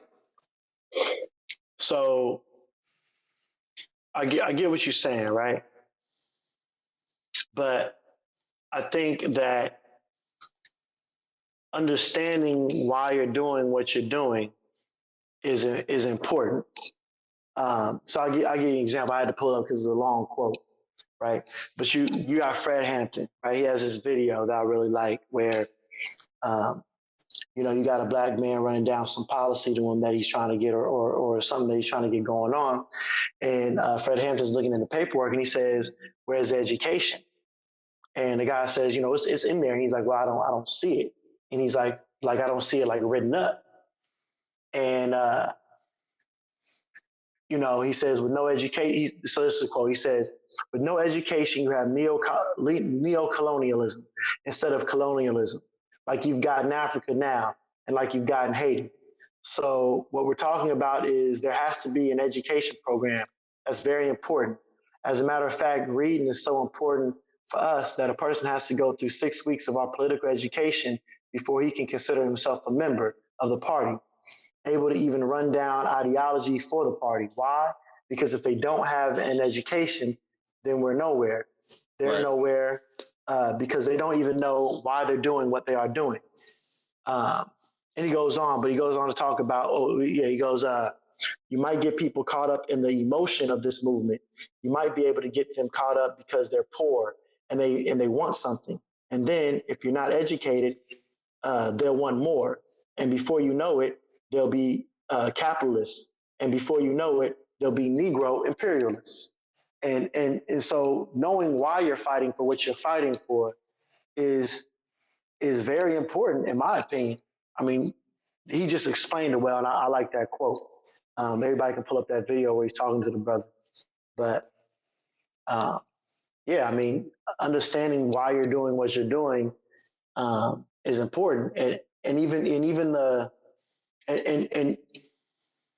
what's deeper than that is I think that once you're really woke, and you really understand,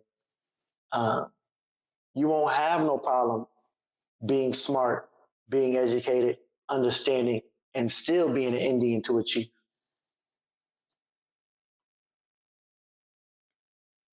I get what you're saying. I just don't know that 100%. Like, there's no fallacy in that quote. You feel me? Like I'm not opposed to the quote at all. There's nothing that I see as like an issue. But we speaking about the people that we're not in communication with. And this is just through standard, regular, everyday living, through however long I've been on this planet. A lot of motherfuckers just don't take that information for what they doing. You feel me? This is like regular, standard, everyday work shit. Like, we've known niggas that we work with that don't need to know the fucking reason why. They just need to know what they doing. And we know it because we've had communications where we question them about, like, and you get those answers like, I mean, I don't give a fuck what it is. I just came to make a check. You know what I'm saying? Like, shit like that. Like, they don't have no full, and that's like on a lower, that's like the, as basic as it can get. But that shit plays over when you're concerned about it is at a minimum there. Like, it's not gonna grow just because the fight grew. You still gonna be that same person, because I don't think that people change on that basic level of who they are. You feel me? If you hadn't been concerned about it before, then you gotta know the strengths of the people that's around you, because some people is just gonna be like that person. Like, bro, this is what we need done. And they gonna fucking get it done, but they're not requiring to be at the same level as you as far as understanding. They just gonna come back, report to you like, hey, bro, what we got next? You know what I'm saying? Like I'm not against what what that quote said at all. I think that quote was speaking to the motherfuckers who gonna step to the front and give purpose to whatever it is that we're fighting for. Right. I mean, I get what you're saying, right? Because to some extent, you know, what you're saying makes sense when it comes down to getting done what needs to get done. But then what, right? Like from there, then what, right? Because in a lot of the societies that we have to use as data and use as examples, you know, those are places that are being ran, right? And they're being ran by like monarchies. And, you know, your followers guy, you don't know why you're following them. You know, you just grew up following that family. He's the king. Mom told me he's the king. You know, like he runs shit because he's always ran shit. You know what I'm saying? And that gets shit done, right? You know, to a great extent, right? Because the more questions you're going to ask, the easier it's going to be able to talk yourself out of doing some shit, potentially, right? So, I mean, I'll be the first one to say, and this is me always talking about logic and whatnot, you know, the statement I believe might be more ideological because we don't have anything to base it upon, the quote that I read anyway. Might be more ideological because we really don't have anything to base it upon, right? What group of people have all the knowledge of what is going on that's fighting for the whole, right? I don't think a lot of them, right? A lot of them are just taught this is what you're supposed to do. And so they function that way. But I think the blueprint that you're basing things off of is going to get you what you design.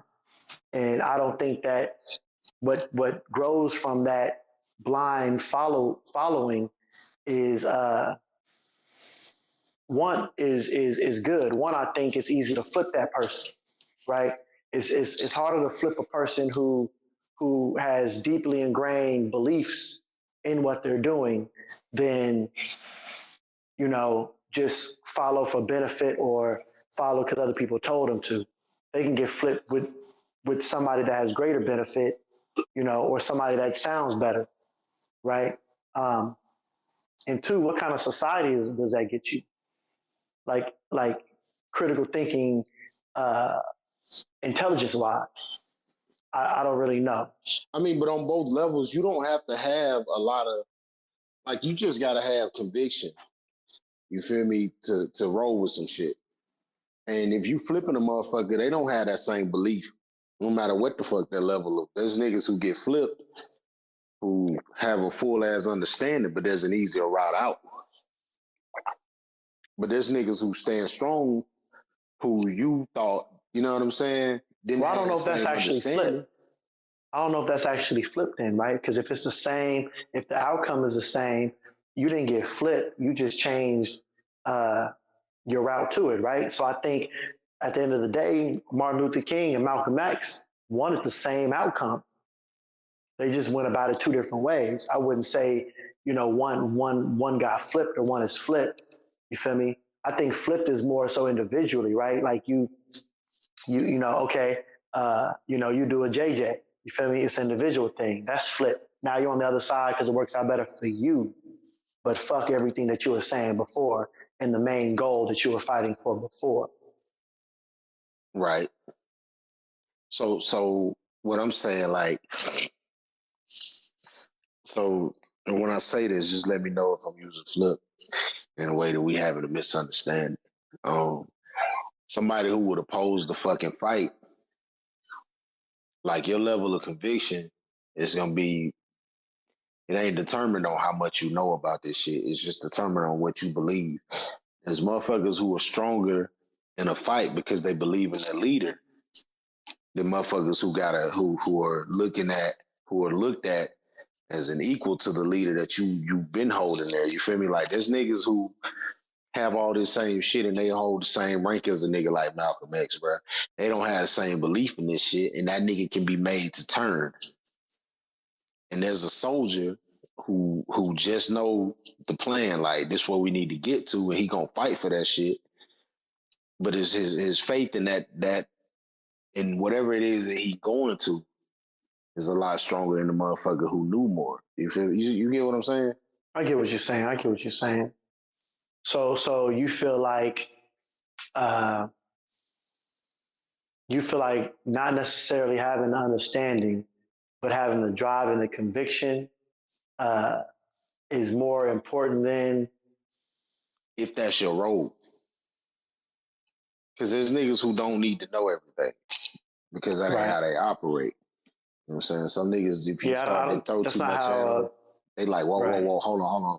Nah, bro, just tell me. Like niggas who, right. You feel me? Like when you, that's why when you go out and you see motherfuckers doing construction, you got a foreman. That's the nigga with the plans and shit. He don't got to go tell these niggas all the plans. He told one nigga that, hey, this is where I need concrete laid at. And that nigga know how to lay concrete. So he gonna go out, measure, get everything square, pour that shit. But he don't need to know how the fuck the sheetrock gonna go inside of that shit when it's up. Because that ain't his business. And he don't want to know that shit. You know what I'm saying? Right. He just wants so that comes down to personal decision then, right? Personal decision and what you was fucking given. Some niggas is born with that ability. That's why everybody ain't that's why everybody ain't successful for what we consider success to be. And that's subjective, you feel me? But everybody don't understand and interpret information the same. So we don't, like I had to grow into learning that shit, right? Because there was a time where I felt like if I understood something a certain way, that everybody understood it that way. Right. And it took a long time for me to get that, bro. It took a long time for me to understand that what I considered to not necessarily be hard work, there was people that would freak out and be like, man, I can't do it. And I used to be like, man, stop fucking bitching. You know what I'm saying? But it just took, and this was like late 20s, bro. Like damn near the age that I'm at now where I was like, you know what? Everybody just ain't programmed to do this shit. Cause niggas came from different backgrounds. Niggas came from different, like my background is one where, nigga, if you don't do it, it don't get done. You know what I'm saying? So I ain't have a whole lot of options. You feel me? I'm the oldest of my siblings. And my parents used to be like, hey, this what need to get done today. If my sister decided she wanted to lay in the bed or my brother decided he wanted to go outside and play, nigga, they not going to come back and go to them. They going to come back and come to me like, why didn't this shit get done? So a lot of times I took it upon myself like, man, y'all go sit the fuck down. I got it. You know what I'm saying? Right. But my drive is different because of shit like that. And I don't know necessarily, bro. I could have been the youngest kid and felt the same way about it. That just ain't how I grew up. So I can't judge and make it a thing based on something that simple, like age gap or no shit like that. But inherently, as far as I know myself, I've always been to go get it the fuck done without, you know what I'm saying, wanting to have a whole lot of people involved in what I do. But I've also been around motherfuckers that feel like they can't do the same shit without help. And I'm not a help asking nigga. You know what I'm saying? I'm not a, hey man, I need you to come do this with me. Like, nah, bro, I got it. You know what I'm saying? Right. But that's a, I don't want to say like skill set, but that's a way of approaching shit. And that's just how I operate. But I also know motherfuckers who better able at other shit than me. You know, if you came to me and you was like, hey man, I got this idea for this business. You feel me? Like, I can give you thought on that shit, but don't put me in control of like managing how the money works and doing all that other shit. Because at that point, I'm just like, nah, tell me what need to get done and I'm going to get shit done. But nigga, I don't want to handle finances. You feel me? If you want me to talk to somebody, I can handle shit like that. But don't put me in charge of the numbers. Don't put me in charge of paperwork. That's not no shit that I want to do. It's not shit that I feel comfortable doing. So I think there's a trust factor involved, right? That has to be there, right? Because if I think for somebody to fall back, for you to fall back and let them take care of the finances, you got to trust that they're not going to try to screw you on the finances. And they got to trust that I'm going to do what I'm supposed to be doing. Right. But that's why you just don't go into business with everybody, though. You know what I'm saying? Right. But I mean, this business of revolution. I mean, obviously it ain't going to be everybody, but it's going to take the whole of us. You feel me? So at what point, how do we're going to have to correct the way we think? You know what I'm saying? And we're going to have to correct and be more introspective into into knowing who we are individually, right? Like play your position, know your position, and play your position. If you're not the thinker, you're just not that thing. You're just not the thinker, bro. Right, You right. feel me? And if you want to be the thinker, work hard to become the thinker. If you're the doer, uh, do shit. Trust the process and do shit. But see, like a lot of what we dealing with is everybody wants to learn how to pilot the plane, and we ain't even ready to get this bitch off the ground. You know what I'm saying? Right. Like, and that's why I be saying, yeah, and that's why I be making the statement that everybody ain't supposed to try to lead this shit, but everybody's been given the same outlet to information. And you can tell, bro, and I'm pretty sure you've heard it the same way I've heard it, but we've heard motherfuckers recite information to us because they've read something. Right. And, there's shit that I've read. And when I ask a question, it's like, yeah, but what you got from that? Like, I don't want you to just say it back. It's the same shit you said earlier. You know what I'm saying? The same conversation we had earlier, but I'm like, are you able to interpret this knowledge and make it your own? Or are you just able to tell me what this motherfucker said? Because, it sounds good to some people. You feel me? Like I used to have one of my exes, you feel me? She was like, yeah, I want to, date this dude, blah, blah, blah, because, he able to recite scripture. And I had a conversation with this nigga. He able to recite this scripture. And I'm like, bro, you reciting scripture from the Bible ain't relative to what we doing right now. Number one, like I dare not say it out loud in front of a whole lot of people, but that shit ain't real. That's number one. Number two, like, what are you saying in there? Anything that you say in there, I can give you a real life scenario on why the fuck that's not a thing. You know what I'm saying? Like, I can tell you this, I can do that. But the only thing that you're able to do is combat that shit with another scripture. Another scripture. You know what I'm saying? But if you ain't able to live your life, because that ain't what's happening outside of that church, bro. Like, you can once you leave that church, you feel me? You telling me, well, in Leviticus such and such, like, my nigga, no, like, we're here now. You feel me? Or when somebody pull up with a gun and you start this bullshit, I know, bro, there's no gun in the Bible. You know what I'm saying? Like there are weapons they weren't thinking about against you that will prosper, my nigga. You feel me? And it's not you feel me? And I won't resolve myself to if it's my time, it's my time. That ain't how that shit work, because I was given a gun also. Right. So it's about to be his time. You know what I'm saying? It's an eye for an eye, right? Or you feel me? But your eye before my eye, right? You feel me? Or like when you want to speak to me about, how revenge and creating balance and shit is not ours. And it's like, bro, you saying this shit from a guy who took a whole fucking planet out for a couple people on a boat, my nigga. You know what I'm saying? You telling me that in the church is wrong to gamble and shit, but there was a wager made, and bro took Job whole fucking sons and land and shit. You know what I'm saying? Right. Off of a wager, my nigga, just because he wanted to see if he was gonna keep praying. There's a wager on our souls today. You know what I'm saying? You feel what I'm saying? Book. Right. But I don't necessarily be having them conversations with a lot of niggas, because the niggas who say this shit to me, bro, they have a skill set though, and there's a specific set of verses that they decide they want to remember and say back to you. But like, nigga, every religious text that they put out here at some point, I've read through these motherfuckers. Like, you know what I'm saying? Like, I don't say this shit because I believe and follow and this is my focus. But my nigga, at some point, there's a selfish part of me that wants to win so bad that I'll read the Bible, my nigga, just so that when you come at me with that shit, I can't lose that argument with you. I can kill it, right? And I'm gonna do that shit. You feel me? Exactly. And when you say, well, nah, fuck that, you wrong, I'm gonna pull this Quran out. I got one of these too, bro. And we can do that. You know what I'm saying? Or if you want to say, nah, well, I ain't even religious, I practice Buddhism, I know that motherfucker too. You know what I'm saying? Like, whatever. Let's talk about it. And this is just purely selfish me not wanting to fucking lose a debate. Right. You feel me? Let's talk about spiritual enlightenment. You feel me? Nirvana. Where you want to go with it? You feel me?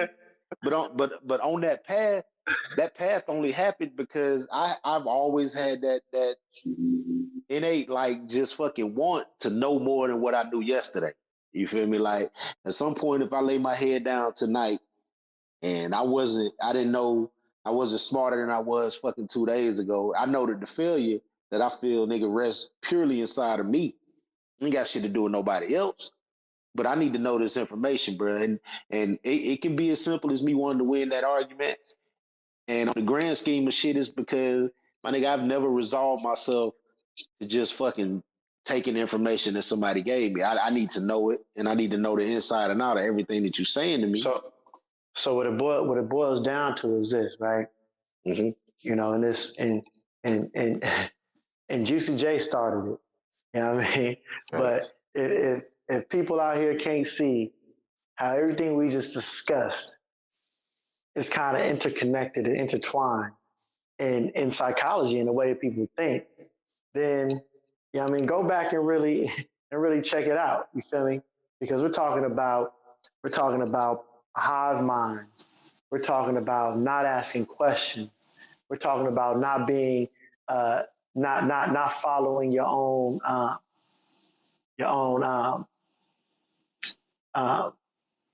thought process.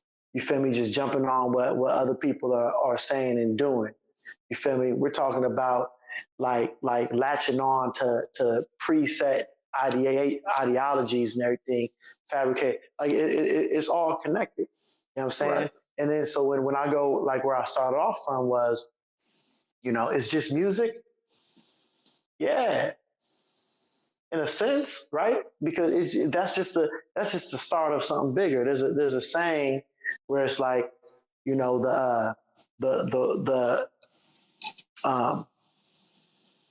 because the what was it?